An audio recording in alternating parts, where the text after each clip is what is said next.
The UK and NATO send Moscow a pointed message about the consequences of meddling with either infrastructure or elections. More companies, including Arm, decide they won't be working with Huawei. Other Chinese companies seem headed for U.S. blacklisting. Moody's cuts Equifax's rating over its 2017 breach. Notes from last week's Cyber Investing Summit. And we may not know much about art, but we know what we like.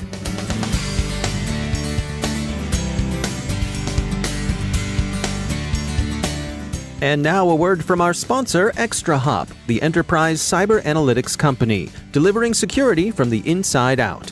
Have login credentials been compromised? Are attackers hiding in encrypted traffic?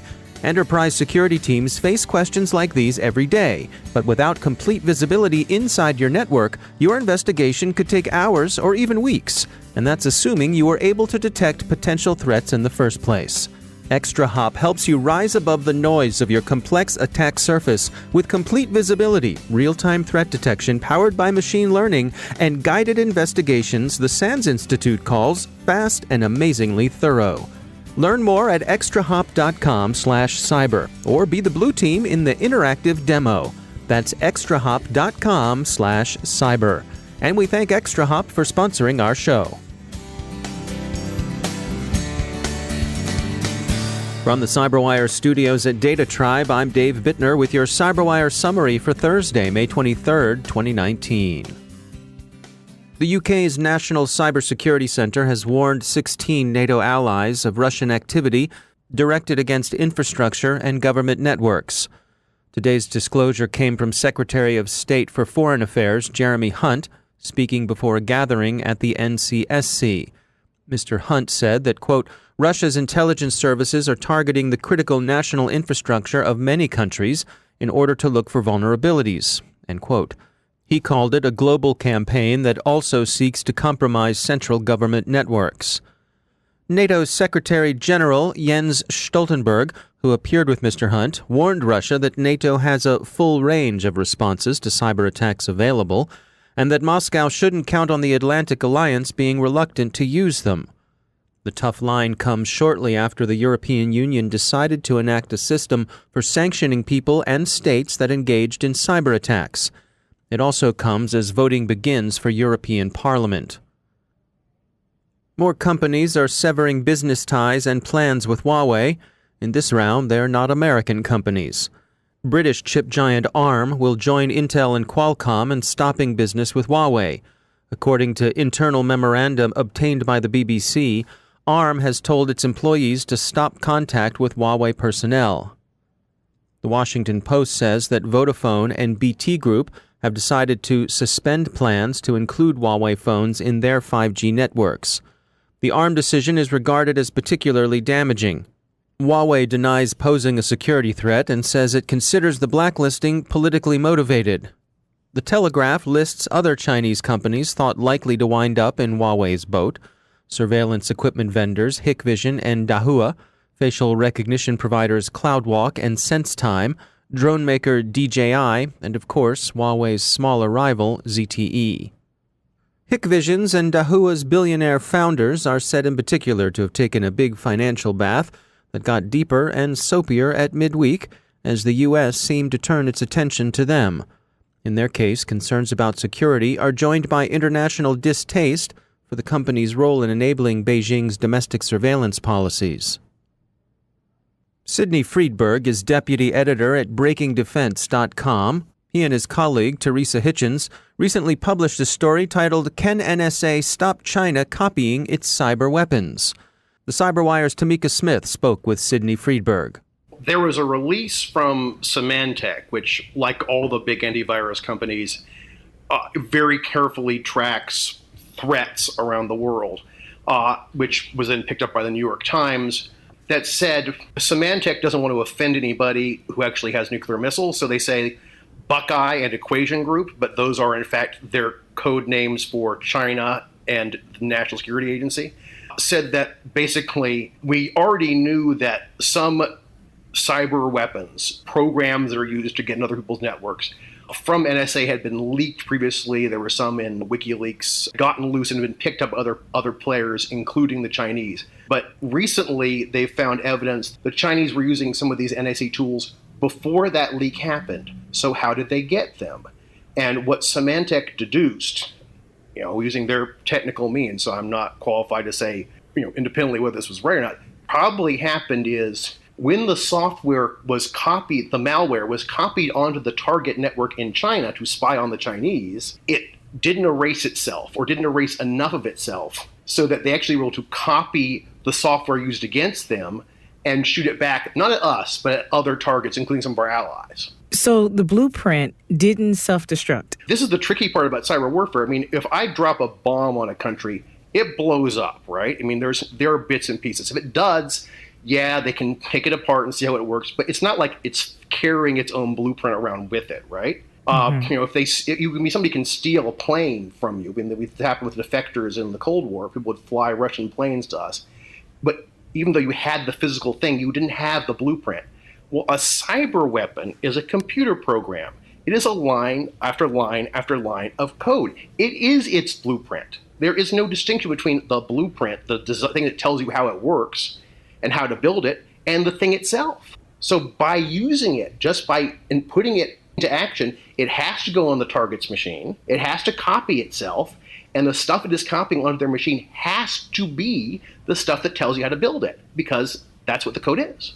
So staying on that point, if we know that at this point the cyber weaponry is highly dangerous, is there any way that they're thinking about creating a tamper-resistant method and stopping the development of what they're doing now? This is a big debate I tapped into, me and my colleague Teresa Hitchens, who helped me with the story, asking experts in this field, can we actually make this stuff that's tamper-resistant? This tape will self-destruct in 3 seconds, right, from the old Mission Impossible series. Can you do that with cyber weapons? And yes, you can to an extent. You don't have to have this stuff leaving itself around or copying itself, willy-nilly across the internet, which kind of happened with Stuxnet, for example. It was probably something we and the Israelis built to damage the Iranian nuclear program, but it also got into the wild. It didn't destroy anything that wasn't targeted at, but it had copies all over the place that people could find and reverse engineer. It's possible to create something that doesn't copy itself like that and erases what copies it made.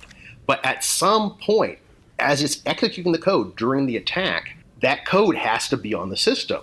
It has to be in the target's computer. And that means if they are actually able to watch what's happening in their own computer in real time, which is a perfectly reasonable security system to have for other purposes anyway, they can record the code before it erases itself. So this is possibly an inherent weakness of cyber weapons, a way they're a double-edged sword that physical weapons are not. So what's next?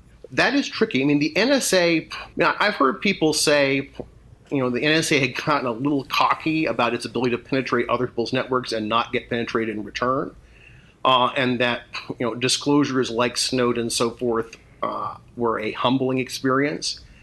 So I would hope, obviously no one is giving me secret briefings, I'm a reporter, but I would hope that NSA, United States Cyber Command, and other U.S. agencies that use cyber weapons are being much more careful about, who has access to the code, and much more careful about what part of the code actually has to go on the target machine, as opposed to, it be operating remotely. And what part and how that code erases itself after it's done its mission. And technically, those are all things you can do, but there may be, a limit, as I said, or a point where there is always going to be some vulnerability to this kind of weapon, because it's a weapon made of pure information. Thank you so much, Sydney, for joining the program. My pleasure. Sydney Freedberg is a deputy editor of the online publication Breaking Defense. He wrote the article, Can NSA Stop China Copying Its Cyber Weapons? You'll be able to read more about this article at breakingdefense.com. Equifax continues to suffer from its 2017 breach. Moody's downgraded the credit bureau's outlook from stable to negative, citing long-term effects of Equifax's security and infrastructure costs. CNBC quotes Moody's as saying this is the first time a cyber incident has driven such a downgrade. We have a few quick notes on last week's Cyber Investing Summit in New York City. First, one of the consequences of the move to 5G appears to be greater dependence on satellites to carry internet traffic.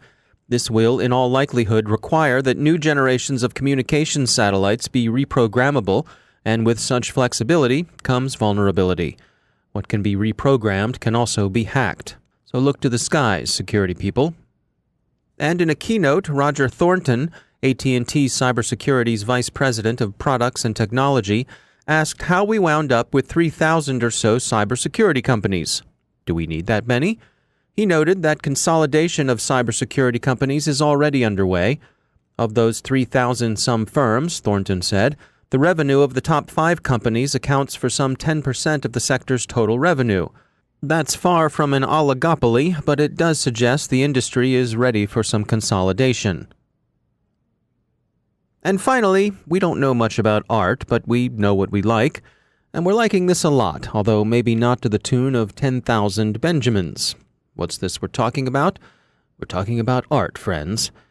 The work in question is The Persistence of Chaos, a piece by Gao Odong that consists of a laptop running WannaCry and other malware that's up for auction with bids starting north of $1 million. Don't worry. The installation is air-gapped. The Persistence of Chaos is 10.3 by 1.2 by 7.3 inches. At 2.8 pounds, it's clunky for a tablet alternative, but quite svelte as a piece of cyber sculpture. The malware includes I Love You, My Doom, So Big, a critic's favorite WannaCry, Dark Tequila, and Dark Energy. This haunting Borgesian work, concerned with the interplay of cyber and financial space, assembles a list of the losses each strain of malware imposed, challenging and deconstructing our preconceptions about the very ground of its reference, which might be taken as the problematic of money and state power. Also, if you get close enough to the screen, it's probably pretty immersive too, although you wouldn't want to leave nose prints on the display, especially if you ponied up more than $1 million for it. Did we mention that Persistence of Chaos is air-gapped? The concern for safety seems right. The Persistence of Chaos was commissioned by and supported by Deep Instinct, the AI and deep learning firm that's headquartered in New York City, which is also the headquarters of the art world, so good for them for keeping it safe. It's worth noting that they also lawyered up. As the catalog puts it, quote, "The sale of malware for operational purposes is illegal in the United States. As a buyer, you recognize that this work represents a potential security hazard. By submitting a bid, you agree and acknowledge that you're purchasing this work as a piece of art or for academic reasons and have no intention of disseminating any malware. Upon the conclusion of this auction and before the artwork is shipped, the computer's internet capabilities and available ports will be functionally disabled." End quote. So, you see, it's sanitized for your protection. We'll see if that hold harmless clause holds up in court.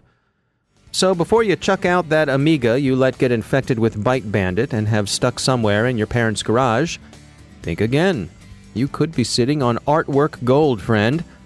So okay, but for all the fun we're having with The Persistence of Chaos, let's send a discreet bit of applause, or at least a beatnik finger snap, to Deep Instinct for thinking about cyber art. Now a moment to tell you about our sponsor, Observe It. The greatest threat to businesses today isn't the outsider trying to get in. It's the people you trust, the ones who already have the keys. Your employees, contractors, and privileged users.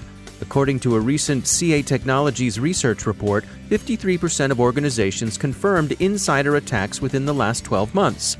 Can you afford to ignore this real and growing threat? With Observe It, you don't have to. See, most security tools only analyze computer, network, or system data. But to stop insider threats, you need to track a combination of user and data activity. Observe It combats insider threats by enabling your security team to detect risky activity, investigate in minutes, effectively respond, and stop data loss. Want to see it in action for yourself? Try Observe It free, no installation required, at observeit.com/cyberwire. That's observeit.com/cyberwire. And we thank Observe It for sponsoring our show.